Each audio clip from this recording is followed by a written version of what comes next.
This is Smarter San Diego TV.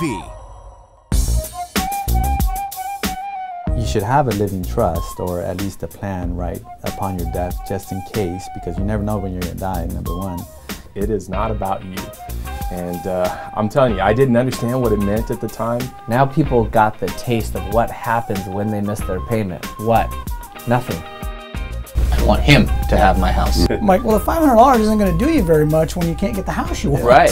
You have to find out, why am I missing out on these houses? It's like dating. It's like, That's right. maybe you're the issue. Welcome to Smarter San Diego TV, where we guarantee to make you smarter than everyone else, and we do it all commercial free. This is your co-host speaking, Rebecca Peters, looking very forward to introducing all of our amazing guests today and the real estate debate. But first, let's go to your host, Derek Evans. Say ah! Whoa. How about that, huh? Whoa. Well, good morning. I just thought I would mess with our camera crew today because I have so many cameras in here. Hope you guys got that. How you doing? Great. It's nice to have you on the sofa with me. Having a good hair day? Yeah. We're hanging out today. Yes, I am. Something like that. Do you think I'm having a good hair day? Yeah, I mean, you don't have a lot of hair to work with. Oh! Or at least, well, I mean, you don't have as much hair as I have to work with. And it's not, long and... You see my socks? I do. Smarter San Diego socks. My first pair of really cool socks, finally. Get the sock cam on that. Yeah, it's weird. I don't know. I felt like I was having a good hair day, and then it's like, when you have big hair, it doesn't necessarily mean it's good hair. Yeah. So I don't know. So, great show today. Awesome guests. Some of my favorite people coming in today. Yes. Real estate debate, stacked. And we have a man on the street from Coronado. Yeah. Coronado this week. Had a great time down in Coronado. What was the theme? The theme this time was really just Coronado. I was trying to think of something, and I'm like, there's so many amazing things about cool the place. So let's just talk about Coronado. Why not? Yeah. Some interesting cats did you meet down there? Always. Always interesting. There's always some isn't it? interesting people down there. Yeah. On the afternoons at the beach, it's always interesting. Yeah. Well, all right, let's check it out. Welcome to California's crown jewel and one of my favorite places to hang out. That's right, we are in Coronado. And many of our Facebook friends said that this was their favorite beach to come to in San Diego. But no, really, in 2012, Stephen Leatherman, aka Mr. Beach, named Coronado as the best beach in the United States of America to come to. It's also the birthplace of naval aviation and the headquarters of the U.S. Navy SEALs. So we're gonna go talk to some people visiting here today to find out if they know how cool this place really is. Where are you guys from originally? We're from Denmark. Hi, I'm from Chicago. I'm from Lowell, Massachusetts. I'm from Costa Rica. And I'm from Carlsbad. And what brings you all the way out to Coronado from Chicago? Well, we wanted to take a vacation in California. We used to live up here in Orange County. I work at Hotel Del Coronado. I was born and here. he was born in California. 2007. Well, I'm on spring break currently, and she's just showing her around. Yeah, showing me around, showing me what California is really about. So we've been traveling all over the place, and today's destination was Coronado. Coronado has a small little brewery. Yeah. That's all of that. I like that it has nice weather, and it has beaches. I really like how the palm trees are everywhere. I mean, she pretty much said it all. Check these guys out.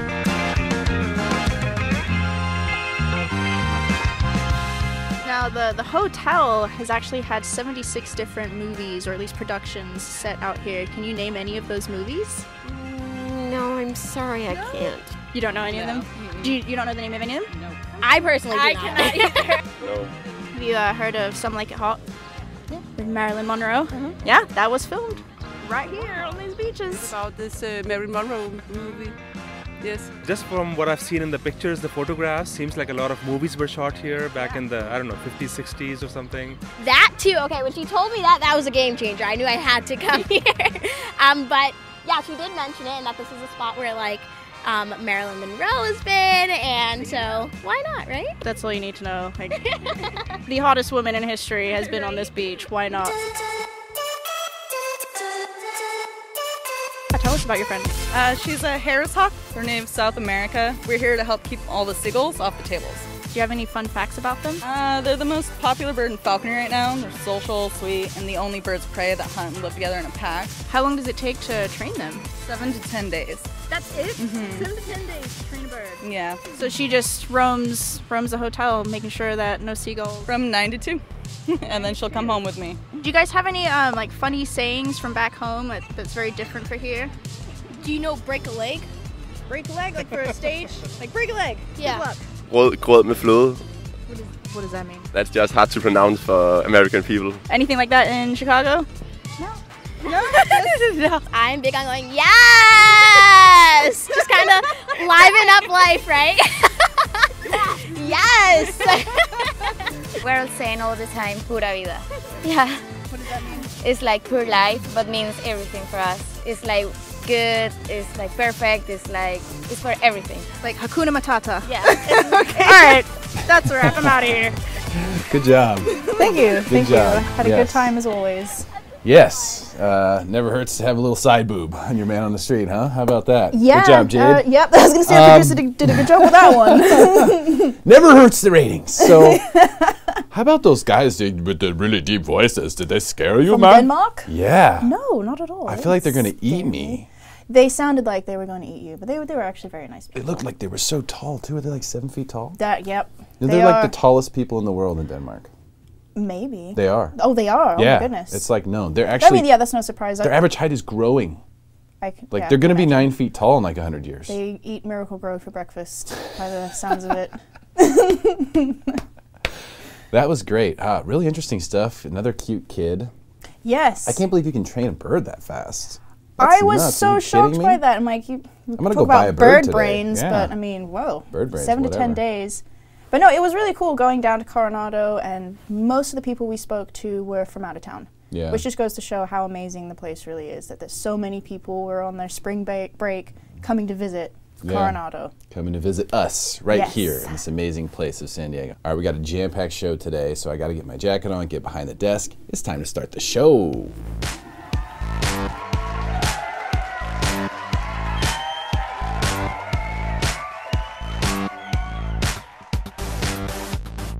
Our next guest is the mortgage geek and vice president of Cornerstone Mortgage Group. Please welcome back Sean Cahan and his special guest, Adriana McCleary. Welcome to the show. Welcome back, Sean. Thank you. Adriana. Thank you. For the first time. Yeah. You are here. Sean, why do you want to bring Adriana today? She is my loan partner Mhm. at the bank, and she pretty much handles, with Matthew, she handles the entire pipeline from start to finish. And now we actually brought a new little twist also, is that now we're processing our own loans within our own little group as well. And so a year and a half in the industry, I think she's closed near 500 plus escrows already. Whoa. And she is excellent, so I wanted to bring her on the show. Awesome. Bravo. Yeah. Well, today we're going to review the Big Short. Did you see this? So the guy, Michael Burry, is getting the guy who Christian Bale. So if you haven't seen the I don't want to give away too much, but the Big Short's about the mortgage meltdown. And there's a guy on there who's kind of a quirky guy, one of those kind of almost like a savant, if you will. Someone who's just really, really, really smart. And he figured out that the crash was going to happen before it happened. Okay, and ultimately made billions of dollars as a result of figuring it out and then taking action. How much did he make? He made like 2.9 billion. 2.67, I believe. Yeah, 2.67. Like before the crash even happened? Or? No, as of a result of the crash, Oh, wow. he bet against the housing market essentially. So he played the downside. That's why it's called the Big Short. It's called shorting the market when you bet on it going down. Yeah. It's called long the market if you bet on it going up. So the Big Short, that movie is about the Big Short. Guys who made billions of dollars betting against housing when everyone else was saying, housing, you can't bet against that. That guy, Sean, is now saying that there's some creaks in the system. Let me read to you exactly what it is that Michael Burry, who's played by Christian Bale in the movie The Big Short, let me read to you exactly what he said. First of all, he was asked, where do we stand now economically? He said, well, we are right back at it, trying to stimulate growth through easy money. It hasn't worked, but it's the only tool the Fed's got. Meanwhile, the Fed's policies widen the wealth gap, which feeds political extremism, forcing gridlock in Washington. It seems the world is headed toward negative real interest rates on a global scale. He's saying negative real interest rates on a global scale. Interest rates are used to price risk. And so in the current environment, the risk pricing mechanism is broken. That is not healthy for an economy. We're building up terrific stresses in the system, and any fault lines there will certainly harm the outlook. That's what he's saying. Yeah. Now, Mr. Mortgage Geek, what do you think about what he said, and do you think that the mortgage market could be melting down again? Yes, absolutely, I agree with what he's saying. Where the prices have gone, the debt-to-income ratios, I'm actually going to be pulling a report. I'm going to send it over to you guys when we get back. How many applications in 2013, 2014, and half of 2015 were 42% debt-to-income ratio and below, right? And we're just using a 45% because that's a standard conventional GSE market, not the FHA where it can go higher. But more and more what we're seeing in underwriting right now is 44, 45, barely creeping, barely able to qualify for the houses that they're getting into. It's already here. It's happening right now. Wow. So what you're saying is that people are buying basically as much house as they can possibly qualify for. Yeah. I mean, how many applications do we see that we're like, you barely qualify? Countless. Yeah. What's interesting to me about the mortgage market is that they still don't look at other expenses, other household expenses like childcare and stuff like that. It's just based on the credit report, right? That's what's so great about the VA loan. It's a residual income product. That's how all mortgage underwriting should be, residual based. What is your net dollar at the end of the day after you pay your taxes, after you pay your child care, after you pay your utilities? It's all part of the residual income. Why doesn't everyone else go to a residual income or at least like a backing? Hey, DTI is great, but residual income is real. Mm-hmm. It is. It's real. That's why don't we use that? Net dollars. I always say that. Yeah, it's really interesting. But no one's changing the game right now. So when you go back and look at it, it was the big banks, Wall Street, really, who caused the, who propagated, I should say, not necessarily was it Wall caused. Street? It seemed like it, because Wall Street was packaging all that stuff up, right? And then they were selling it to municipalities all over the world. That's how it became a global economic crisis instead of just an American economic crisis. It was the American housing market that melted down the world economy. Correct. Because Wall Street was buying our paper. Yeah, they were selling that paper. They were telling people it was guaranteed. They were going to small towns in Germany and saying, hey, you should put your pension money into this crap. Didn't it crush Iceland? Crushed Iceland. Crushed a bunch of little countries. Yeah. I mean, destroyed towns, destroyed them. So I don't think that is going on, but at the end of the movie, they say, by the way, CDOs, which is what we're talking about, packaging up mortgages and selling them as a product. They were called CDOs, or collateralized debt obligations. Correct. They've renamed them, and they are now selling them again. So it seems like we're right back there. Sean, I know you are in the process of selling all, I think, of your real estate holdings? Properties left. You only have 3 properties left, so you've pretty much sold them all. Uh-huh. So if you're in that boat, what should people do to protect themselves? Because there's still people out there who want to buy homes, and there's still people out there who it makes sense to buy homes, given their situation. Their income. I think what's stopping the industry from really kind of experiencing a accelerated decline, right, is due to the interest rates, being able to refinance. A lot of people got into an FHA product. Now we have an LPMI conventional product. Well, it's been around, but now it's being really pushed out there a lot. And so individuals are able to refinance, are able to save $100 or $200, a month. I would say if you are in a position, it is best to refinance into a pretty secure product. And really, I think the mortgage industry is going to boom, to be honest, for the next 3 to 5 years. Really? Because I think that people are still going to purchase, and it is on the lower side of the inventory. But we're going to have a bunch of refinances. So I almost am looking at it like a late 2004 to an early 2007. I was just going to ask you where you think we are in the timeline of the last one. You think we're at 2004, 2005? Yeah. I mean, look at the commercial. So Scotsman Guide released an article saying in 2007 we did $507 billion of commercial lending, right? We're slated to do $513 billion, which is more than 2007 in the commercial sector. Now we're seeing things at 3.5 to 3.75 cap rates. I got introduced to another one, new development deal, and I was like, well, what's your exit price on this thing? And he's like, oh, this, $21 million. I was like, what cap rate are you using? Oh, 3.75? Okay, count me out of that deal.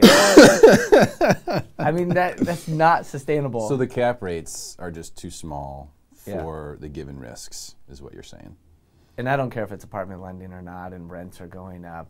You can tell me everything under the sun, but I just want to look at like basic dollars and say, is this sustainable? Is it not?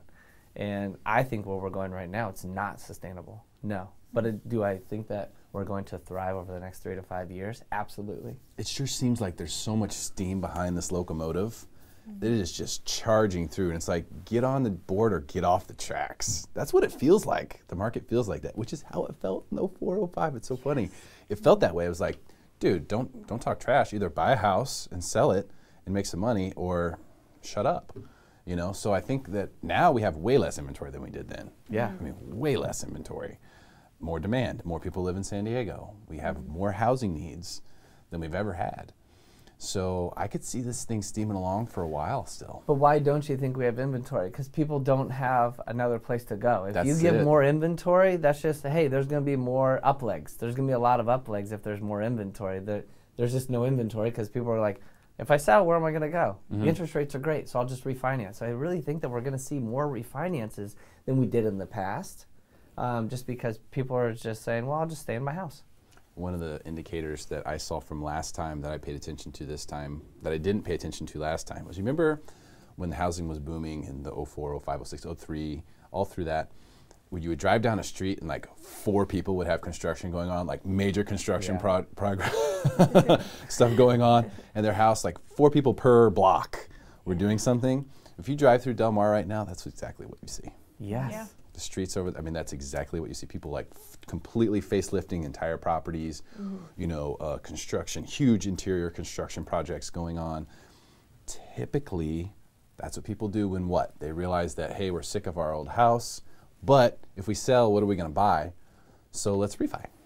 Let's refi, let's cash out. Let's cash out 200 grand and make a new house out of it. I mean, how many more people are, when their appraised values are coming back? And Adriana gets to see more of the data than I do, you know, how in our position, but I would let her speak on this. How many more people are asking for cash out? I mean, 1 out of 5, at least. 20%? Yeah. Has that gone up in the last year or two? Definitely. I mean, we just had one on Friday that wanted to do cash out because their appraisal came in higher. So oh, so the appraisal came in higher, and then the light bulb went off. Yeah. Cash out. And we had one 2 weeks ago where it came in higher than anticipated, and he wanted to take out even more. He just kept asking, what's the max that I can take? So these are indicators. It is. These are indicators. It's not going to crash tomorrow, though. It will not. There's too much steam. Everyone qualifies for their mortgage today, right? We don't have negatives. We're not at 125% LTVs. We're not running up, you know, and having negams or 1 1/4 inch start rates or teasers. Like, how many people really get into 5 and 7 arms anymore, right? There's just not that prevalent in today's market. It doesn't make sense. It doesn't really. Yeah, it's like, hey, you want a 3.5 on a 5/1 arm, or do you want a 3.87 5/30 or fixed? Right? People are qualifying, but with the problem, so it's not going to have a huge crash. We just won't see even a 20 or 30 or 40% market. But I think a 10% with a sales price or a short sale of 7, now we got accumulation of 17%. Ask how many people would be able to stay in their house if there's a 17% drop.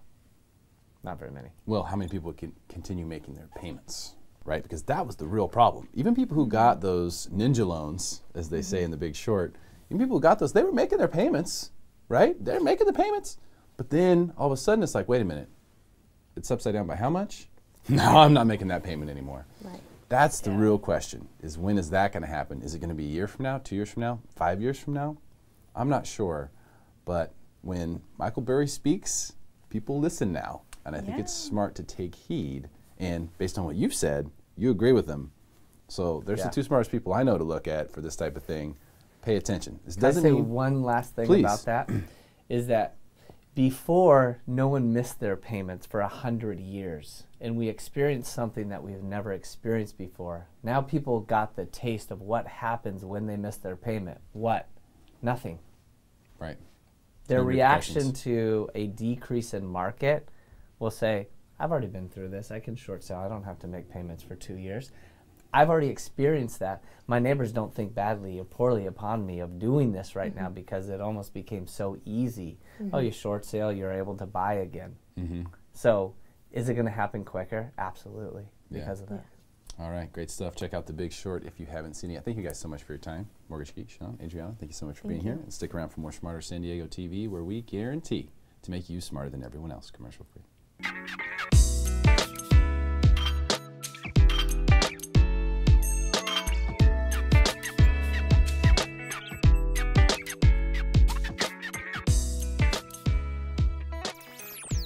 Our next guest is the founder of militarymutual.org.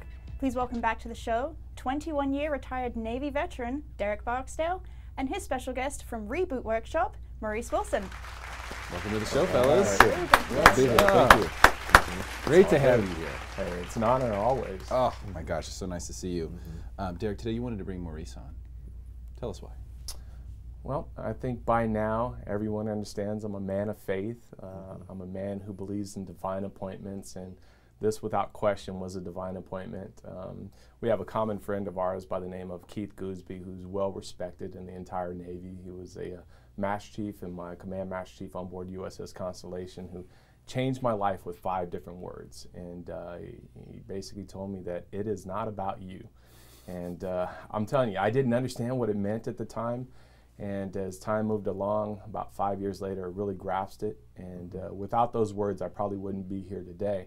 And what I would say is that birds of a feather truly flock together, because once I met Maurice, I realized that he got that, and he understood that it is not about him. And so his whole life, although he could retire because he's a Master Chief himself who retired from the military, and he doesn't have to work, but he committed his life towards helping transitioning military members get out and have a passion, have a hope, and have some confidence as they move on. So that's what it's all about. He's an amazing man, and I think everyone's going to get a great deal from it. Thank you. Appreciate awesome. that. Yeah, Maurice, great to have you. Good to be here. Yeah, tell us about what you're doing, this work. It sounds really good. Well, let me start with, I'm a retired Navy Master Chief, like Derek said. Did 26 years, and I retired in 1998. And I worked at a local community-based organization here in San Diego for about 11 years, the Urban League. And there, I was working with individuals that were really trying to find their way up. And I'm saying all this to say that it's kind of like a pathway that was set for me that I didn't know the pathway was being paved until I started walking down that road. And in 2009, I got bit by the veteran bug. And all the experiences that I gained while I was in the Navy, working at the Urban League and the whole behavioral sciences world, all came together in one clear moment when we started looking at individuals who were getting out and just having a tough time reintegrating, getting out and having a tough time reintegrating. And that was my moment. And I actually joined an organization called the Call of Duty Endowment, which they're the makers of the video game, Black Ops and so forth. And I joined their board to actually help the veteran community overall find jobs. And it's through that process where we were actually vetting different organizations that were helping veterans get jobs, where we finally realized that it's not just about the job, it's about finding out who you are.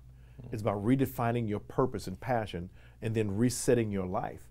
And at that moment, everything crystallized for me that says, okay, you went through the training that you went through for a purpose, which is to bring that forward, and then ultimately create the program called ReBoot, which is a 3-week, what we call reverse boot camp, that helps individuals transition successfully from the military culture or the military lifestyle to become civilians again. That's kind of like the quick synopsis overall. A reverse boot camp. Exactly. I mean, think about it. When you join the military, you go through 6 to 13 weeks of what they call behavior modification. So you're indoctrinated. You're incorporated into the military culturally, spiritually. Everything about you has changed from who you were as a civilian to who you need to be in the military. That's the only way that it works. But no one does that coming out. So for many, many, many years, we saw a lot of our comrades, a lot of people serve and not really figure that piece out. And we figured that piece out that, okay, if you could just plug that one gap in and help them make we call it a psychosocial transition from the military culture to civilian life, they would do amazingly well. And so far, we've rebooted over 1,400 individuals, and the success rate is like 98%. That's crazy. That's amazing. So it only takes 3 weeks. It's only take it's a journey. 3 weeks gets you started. You know, they say that it takes 21 days to form a habit. So what we're dealing with, we're not dealing primarily with intelligence, so to speak. We're dealing with behavior, you know, emotion, feelings. I heard you talk about that a little while ago. You know, you have to really help them feel it, you know, become different, change their behaviors. We actually help them change their thought patterns from thinking like your military to beginning to think like a civilian, whatever that means to the individual. Yeah, and it's very different. Totally different. Right? Those are two completely different situations. Yes, indeed. And this transition has been really, really tough. There are some charities out there now that are talking about the fact that there are so many veterans who are taking their own lives every day. 22 a day is the number right now. And I have to think that a lot of that has to do with that transition.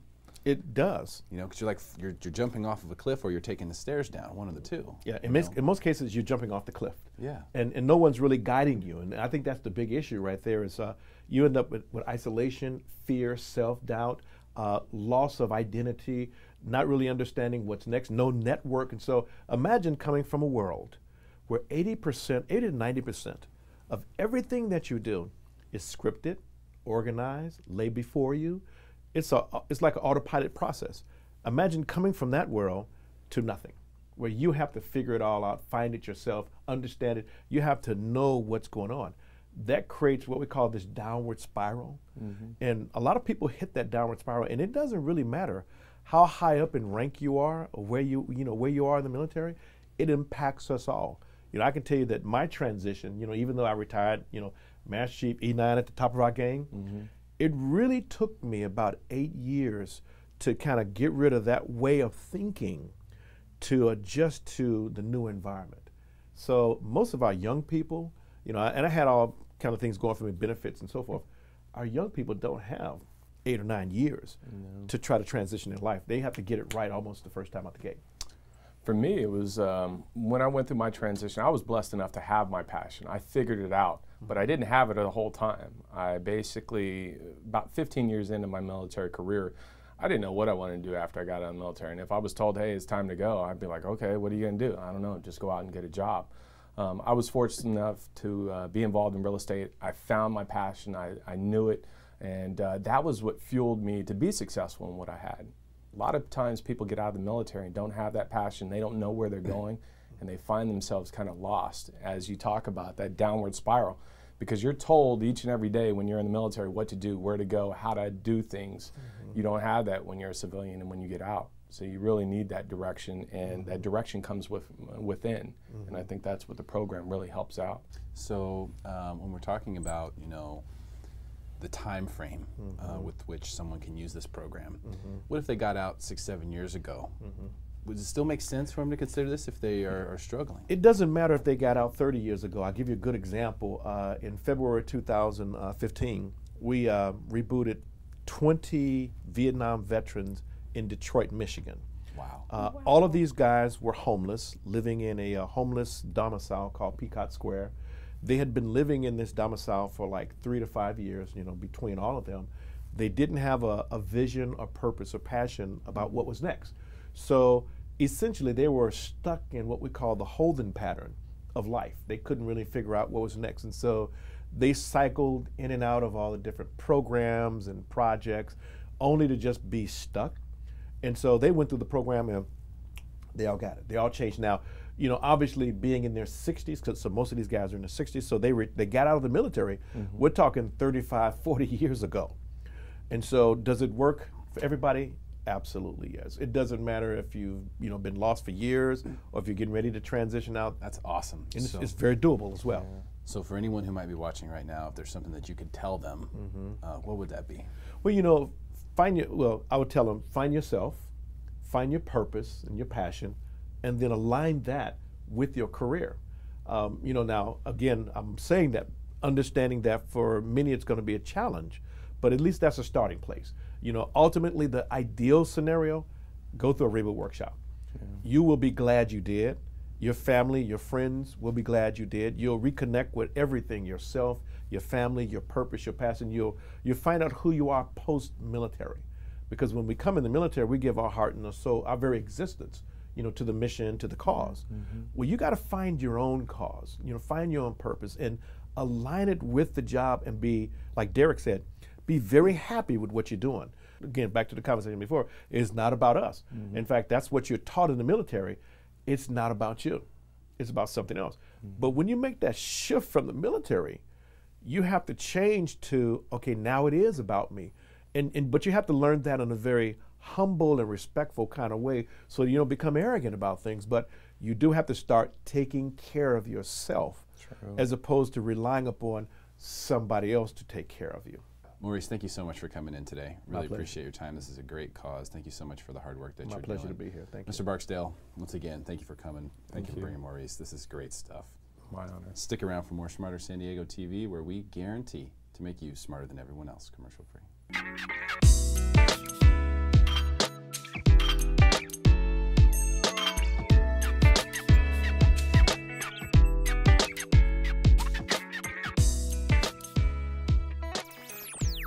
Our next guest is no stranger to the orange carpet. Please welcome back real estate expert Voltaire Lepe and his special guest, Judge David Moon. Welcome to the show, fellas. Thank you. How you Thank you. doing? Doing good. All right. It's great to have you here. So, Voltaire, you want to bring the judge on today? Yes, I do. Tell us why. Well, owning real estate, well, I'm in real estate, but there's a lot of different aspects to what he does. But over time, about 10 to 20% of my clients actually ever get a living trust and hold their real estate in a living trust. And I think it's important because over the years, even just last week, I get a phone call from one of my clients saying that his mom had passed away and he wants to take over the property, but he couldn't, simply just because the property wasn't in a living trust. So now he probably has to go through the probate process, which is a grueling process. And Judge Moon, I wanted to bring him on, that way he could kind of shed some light on the advantages of a living trust. So, Judge, is that true then? Even if, let's say, mom, had said, hey, I want to give this property to my son, if she doesn't have a living trust, then he's still got to go through a process of probate? Well, it depends. If she has a will and names him as for example, the executor or the administrator of her estate, and he's the beneficiary, you probably, under those circumstances, arguably don't need a living trust. Okay, you arguably wouldn't. But if there was another sibling in there or someone else? Once you change the dynamic, yes. Then it's very helpful to have real property held in a living trust. There are certain advantages. One is that it avoids probate, and I'll get to that in a minute. Second, it provides privacy with regard to the assets of that lady's estate being probated. It's not subject to inspection by the public. There are no taxes associated with the transfer of title from her to her trust. Lastly, the ease in which you can administer the assets in that lady's estate is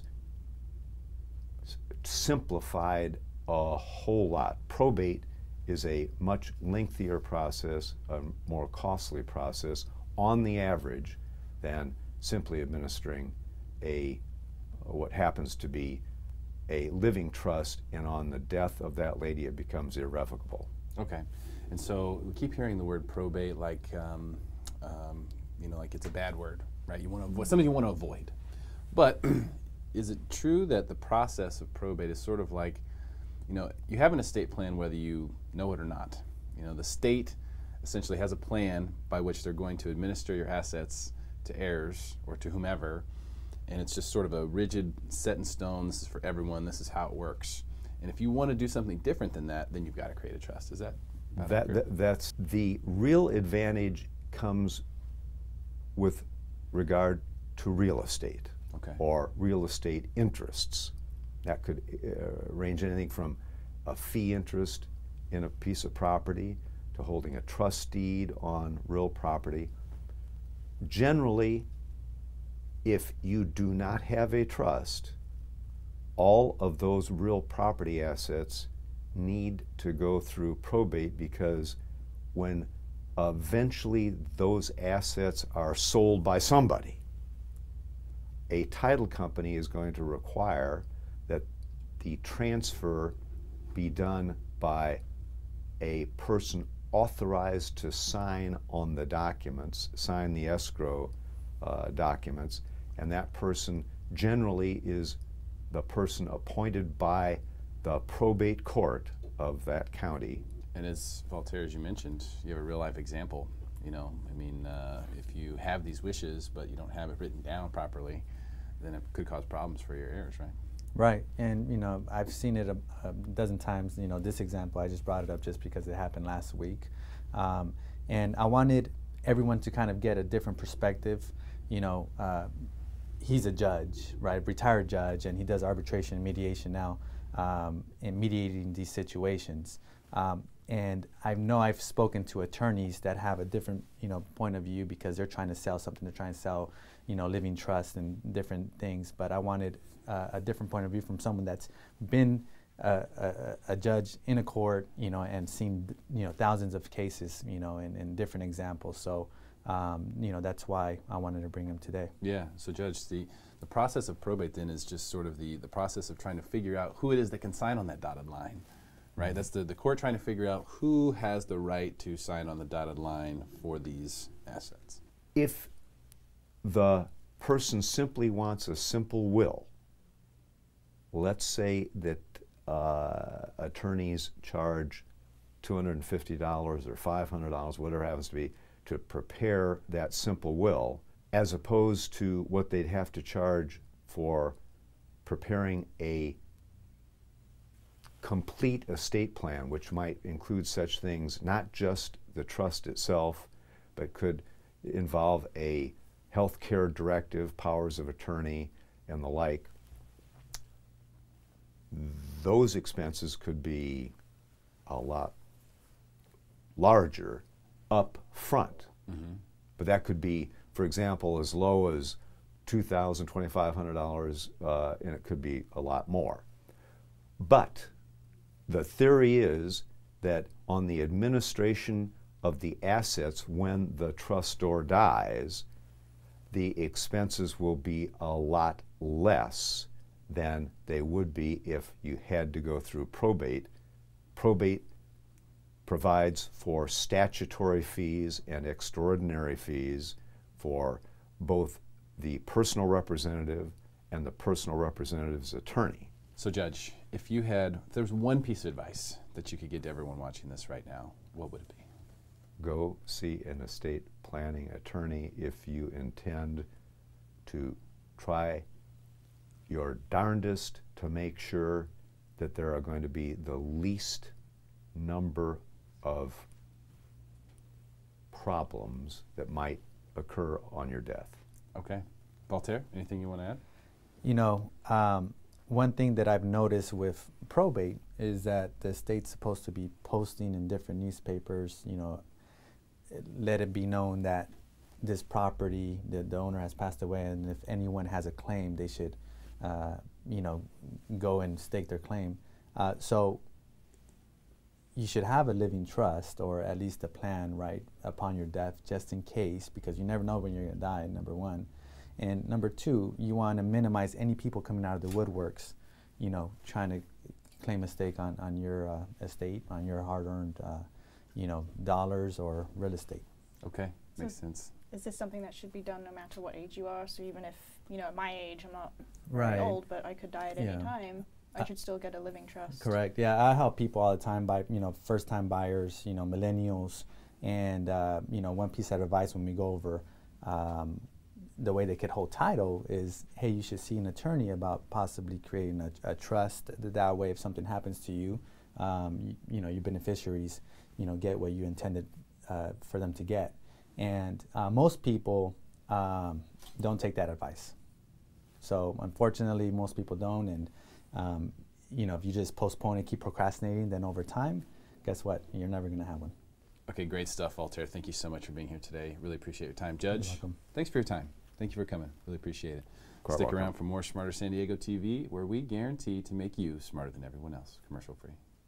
Welcome to the Real Estate Debate, where we debate the hottest topics in San Diego real estate. Let's meet today's panelists.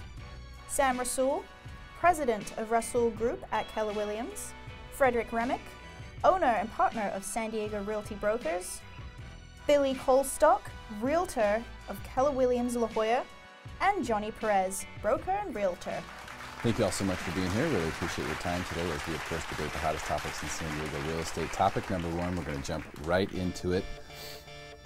Tell us why you agree or disagree and why. Sam, we'll start with you. Home sellers who price their homes too high will pay the price, even in a hot market like this. Pay the price. That sounds a little rough. I'm going to go with no. I do not Disagree. agree with that. I disagree. Why? I think the market can be really forgiving when it's going up. You know, I've seen the market catch sellers, and I've seen them catch my sellers. I've had sellers list high, and within a month or two, it catches them. You know, and all of a sudden they're right on the spot, and bang, we get offers. So you think we're in that kind of market right now? I think we're in that kind of market. But if we change, I will say I think the market is horribly unforgiving on the way down.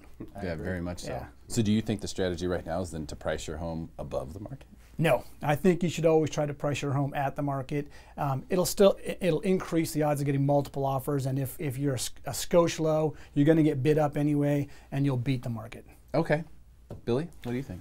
So it's all about motivation for somebody who's going to get their home on the market. So if your motivation is that you want to just tap into that top dollar, but you don't mind a longer market time, then of course you can stretch the market a bit. You can't go much more than 3% over what's selling in the area, or you just won't see any offers. So you do have to price it at the market. So you disagree then? That home sellers who overprice will pay the price? Yeah, they're going to pay the price in the long term if they don't get the home, if they don't price it properly up front. I mean, so you agree? Yeah. Okay. Yeah. Back and forth. I'm messing with you. Right. No, you got to have the. He's agreeing to disagree. You've got to have the property priced at the market so that you're going to sell. Johnny Real Estate, isn't it scorched earth when you overprice a home? It really is. It really is. You know, the last thing a seller wants to do is chase the market. You do not want to chase the market in any landscape of any market that you're in. A seller does not want to. 85 to 90% of our buyers are online shopping. Those first 30 days are make it or break it. You want to come out, open house extravaganza. There's a beautiful property on the market. You want to price it just right. I always say price it aggressively, but effectively, according to how the market dictates it. Okay, and how do you determine that right list price? Is that based on what's sold previously, so the past essentially? Correct, yes. We're going to take a look at what's, because at the end of the day, the appraiser's going to come back out, and I might be able to get you more for your house, but that appraiser may just slam us down. So we definitely want to look at the last comparables, and of course, any and all upgrades the property has. Okay, that makes sense. Frederick? Market time is your enemy. I will say that. So overpricing your house is probably the worst thing you can do, in my opinion. It's something most sellers do initially, and unfortunately, you end up 30, 45, 60 days into the listing period, and then you have to reduce it. But what you run off is those initial buyers, and in the first couple weeks, the best buyers come out because they're the people who have been looking at that particular niche you're in. They come on strong, they write offers, but if you overprice, you run them off, and they're not really looking at your property anymore after 60 or 90 days. They've moved on to the new properties that have hit the market. So it's almost like ego steps in a little bit. Yeah. When I say scorched earth, what I mean by that is like if you see a house, and I've done this as a buyer before. Sure. You see a house and you go, okay, I saw that last year for like 50,000 more. Now it's back on the market. It's almost like you don't even want to look at it. Right. Yep. Even though that's ridiculous, there might be a good deal. It may be a good deal, but the buyer still looks at it. Like you said, 90 days on the market. What's wrong with the house? Right. Why hasn't it sold? Is the That's seller the biggest motivated? question. Is there a foundation problem? Is the hillside going to collapse? What's really going on with the home? People start to question whether they even saw the house or not, and whether they just have a perception of the house. It's been on the market for too long. Something's got to be wrong with it. I think these guys aren't focused on an important part of that question. The big part of that question was a hot market. Now, in a hot market, when we're talking a hot market, I believe that the market will catch somebody if they're a little overpriced. And there are other variables too, like you're talking about. If you've got a house that's really unique, and it's that one house that's on the corner, it's got the view, or it's got the whatever, that not all the other homes have, and they're a little above the market, they're going to be okay. Yeah. Well, what about, you know, like, okay, so it's a hot market, but buyers aren't used to making offers under list, right, in this market. In fact, they're usually coached that, hey, we're going to have to come in very strong at list, maybe above, remove contingency. We have to do some things in order to get in the mix. Yeah. So I think buyers just, the idea of making an offer is sort of off the table in this market. I mean, it's, I don't hear of people going out and saying, I know you have it listed for $650, I'll give you $590. I just don't see that happening in this marketplace. So I think that makes it even more dangerous to potentially overprice your house, in my opinion. I agree. Yeah. And I mean, we have a case point right now. We have a place up in Escondido. It's kind of an estate home. It's really worth about 1.3. We're listed at 1.5. We've been on the market 45 days, and we've had 6 viewings. No offers? No offers. See, and I don't think anyone's going to offer you 1.2. Correct. Or, you know, they're just, they're not going to do it. And the other thing, too, you got to remember, too, is people, it's in our nature to want to work with somebody, because it is a relationship when you get into this business relationship when you write an offer with a seller. So you want to know that this person has flexibility, they're going to be reasonable, you can work through issues. So if the first thing they see is, hey, these people are inflexible, it's not a good sign for the transaction moving forward, and turns off a lot of buyers. And dear sellers, by the way, it's not a lowball offer necessarily. Right. It's what a buyer's willing to pay in today's market. And today, a market offer is a market offer. Let me ask you guys this. So it seems like I'm the only one that's on the other side of this. How do we move the market up? And I'll answer it myself. Somebody takes that risk. Sure. There's somebody in a market, you know, that says, you know what, I'm going to push the envelope. I'm gonna go a little higher in my value range. Maybe they're going to push the top a little higher, and all of a sudden that guy, wow, man, we can't believe that one sold. Sure. Right? Or that And if we're in that type of market, which we are, we're getting there. You're going to get the price driven up by multiple offers. Yeah. So if you're listed at 800,000 and I have 5 offers, I'm at 850. The banks taught us. The banks taught us that if we cannot underprice a property. Cannot. We can I always totally overprice the property. Yeah. We can. I mean, if we put it at $499 and it's really worth $525, the buyers are going to tell us that it's $525 or more because somebody's going to get into it. Our sellers to do that. Just price it 20% below market and watch the offers just come piling in. It'll go right back up anyway. It'd be crazy. I mean, isn't that the best practice strategy for listing a home? Like a few percent under market value? But there's too much emotion involved for the normal seller. It's emotion. For the banks, there's no emotion.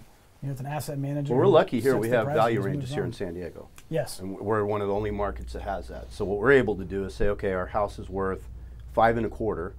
But we want to hit that under 500 increments. We go $499 to $549, for example. And maybe even though it's worth $5.25, we get a $540 offer because of that range. And that's one way that we can kind of get people in the door, and push the market. Push the market out. And you push the market at the same time. Because we know we're short of inventory out here in San Diego. I mean, we're down to less than 3 months supply now. If that in certain areas, even less. I mean, I'm seeing condos that aren't even on the market longer than 15 days right now. So with that in mind, the prices are going to drive up, and the buyers are going to dictate, and they're going to compete. Especially in the lower price points. I mean, to give you an example, we just shot the first episode of Win This Listing, which is a reality show that we're doing, and when they found out that we were there shooting the home, you know, a lot of people around started saying, "What are you guys doing here? What's going on?" "Oh, well, they're selling the place. You know, we're doing a reality show." 2 unsolicited offers. Oh wow. Yeah. So I mean, and that's just in a small complex. Maybe 10 people live there. Right. 2 unsolicited offers came in. Wow. So that really tells you something. I mean, that really tells you something. First of all, we have a shortage of what we would call affordable inventory, stuff under 600. Right. Correct. FHA range stuff. Really short on that. But who's going to build that? You know, as far as the builders are concerned, who's going to build? They're not going to build that. No, are they going to build 500? They're not going to be able to make any money on that. No, they're going to have to build $700,000 and $800,000. So there's your driver. You know, it's new construction coming in, new developments coming in, recreating everything. Right. You know, and there's not a lot of it going on. Certain areas there is, but not a lot of it going on. But when you see that come in, like you know, downtown's going to get turned upside down by this Pacific Gate thing. 1,000 square foot. There was $90 million worth of property sold in the first weekend. First weekend alone. Yes. Yeah. First weekend alone. That's amazing. Where's the money coming from? Who's I don't know, man, but it's San Diego and it comes here. The money comes here. It comes from all over the world and it comes here. And that's why I don't know if there's any end to this necessarily. I mean, you can look at all sorts of stats. We just talked about some stats just a few minutes ago about, you know, debt to income ratios going up. You know, the average debt to income ratios on loans is going up a lot. Are people at the end of what they can afford? You know, are they just maxed out now? But no matter how we talk about what we say, what goes on, still cash transactions happen in the $1 million marketplace every day, and you know, money just keeps coming in. And I think what will protect our market this time, as opposed to in '07, is there's a lot of equity in the market this time. Most of the buyers, you know, are buying with 20% down or 30% down, so we can tolerate a little correction without people panicking. Great stuff, fellas. Let's jump to topic number 2 here before we run out of time.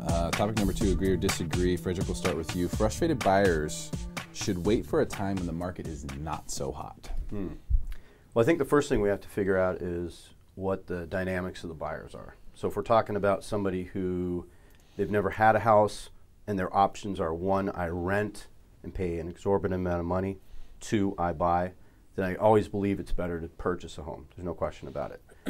With that being said, like in my situation, there are people like me who repositioned in 2010, and for example, in my area, Point Loma, to get the house I want is $1.2 million.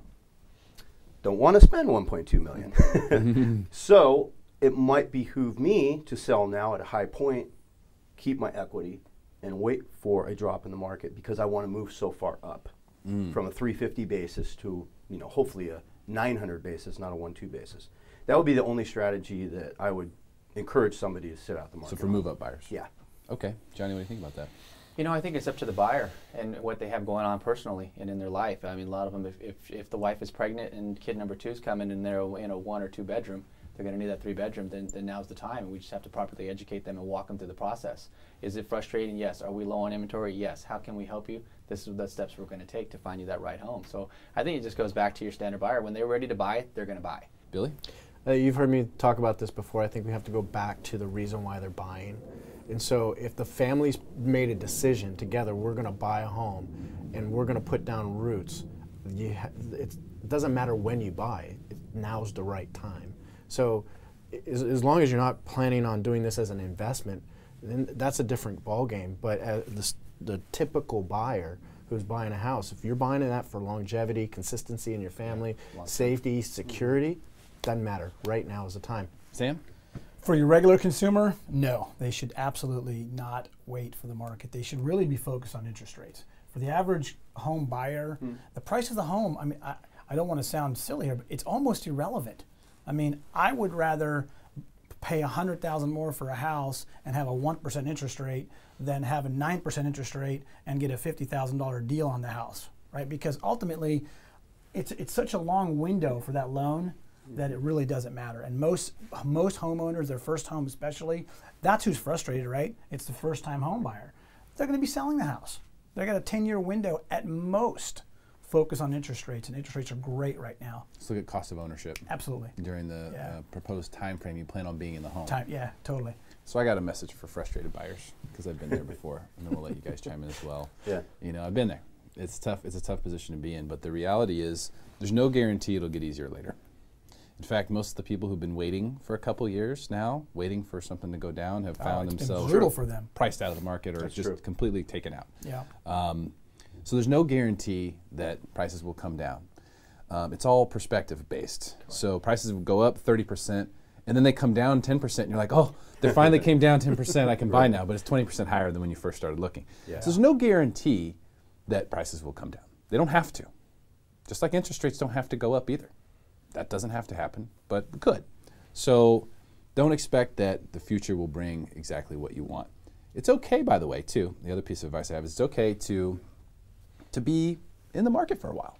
It's okay to learn. It's a process. Sure. You're not going to get it right the first time. And in a competitive situation where you're up against other people who may have more money than you, may have better qualifications than you, better financing than you, may have more experience. Maybe they already made that mistake on the last one. That's correct. And now they're beating you because they didn't make it again. Yep.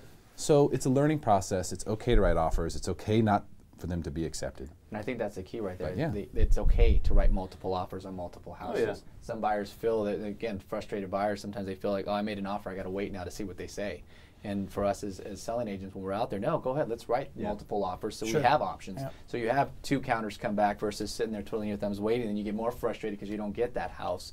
And you're right, you learn from the past of what happened. Why didn't I get that last house, Johnny? well, we came in 20,000 below, or we got outbidded by 20,000. Well, you're walking a fine line between emotion and financial logic, right? Yeah. So I could say on one hand, I think interest rates will rise, and I think it's probable we'll have a hiccup in the economy, and it's probable down the road that the market could sink a little bit. But I don't know that, so it's a gamble. If you're in that position and you're looking at it from an investment standpoint, maybe you're going to wait a little bit because it's so hot. Maybe you're going to look for a different time. But if it's more based upon family or stability, which becomes more of a psychological, emotional thing, just to get into the home, then jump into the home. Yeah, what I ask my buyers who have this kind of struggle is I say, okay, here's a house. If I can get you this house and your payment will be $3,500 a month for the next 3 years, guaranteed. You don't have, it's not going to change. Okay, today. Okay, would you buy the house? Well, yes, I would. I say, now if if that same house, okay, I can get you that same house for $100,000 less, but your payment is going to be $4,400 a month. Which of those two scenarios is better for you over the next 3 years? Every time. Every single time they say, no, I want that house. I'll pay more for that house with the lower payment than less for that house because they're really monthly driven. I think the buyers have to also pay attention to why they're frustrated. Are they frustrated because they're not living in reality? Right? So the fact that is, if you're missing out on house after house after house after house, you have to check what's going on. You have to find out, why am I missing out on these houses? If you're writing an offer on a house that's $599, but you're writing $550 every single time, you have nobody to blame but yourself for frustration. It's like dating. It's like, that's right. Maybe you're the issue. You keep missing out on these great people or these great houses. The common denominator. Hey, it's me. It's you. And in this competitive market, you guys will agree, it's critical to have the right agent. Yep. I mean, you really have to have an agent who is tied into that network of agents in that demographic, in that geographic area. So true, because, absolutely. Right? Because we're all talking to each other, and it's critical. I mean, I have a much better chance of getting one of my buyers a transaction in my marketplace than an outside agent is going to, simply because of that network that I have. Sure. And the people don't even, they don't think about that sometimes. They just say, yeah, but the internet guy said he'll give me, $500 back towards my closing costs. I'm like, well, the $500 isn't going to do you very much when you can't get the house you want. Right. And that's where you got to hire the right broker or agent to do it, because they'll know how to pinpoint and push those right buttons. We had a buyer who was a little frustrated. We used VA. We just so happens one of the houses we showed was a military gentleman as well. Right. So what did I do? I sent this nice picture of my family on the military boat, and here they are, and they're like, I want him to have my house. Yeah, you bet. It's true. There it is. Those things matter. They do. Those things really matter. Great stuff, guys. Fantastic real estate discussion. That's what we do here on the Real Estate Debate, debating the hottest topics in San Diego real estate. Really appreciate your guys' time. Thank you so much for being here. Thank you. Thank you. That's it. Thank you for watching Smarter San Diego TV. We'll see you next week. Hey, great show, guys. That's a wrap. Jade, what's your schedule look like? Do you mind breaking down the set? Not today, Derek. I'd love to, but there's waves out there. I gotta go. Angela? Nikki? Yeah, I gotta go beat traffic. And I think Nikki's making something up there. Look at this. We did this. We did all of this.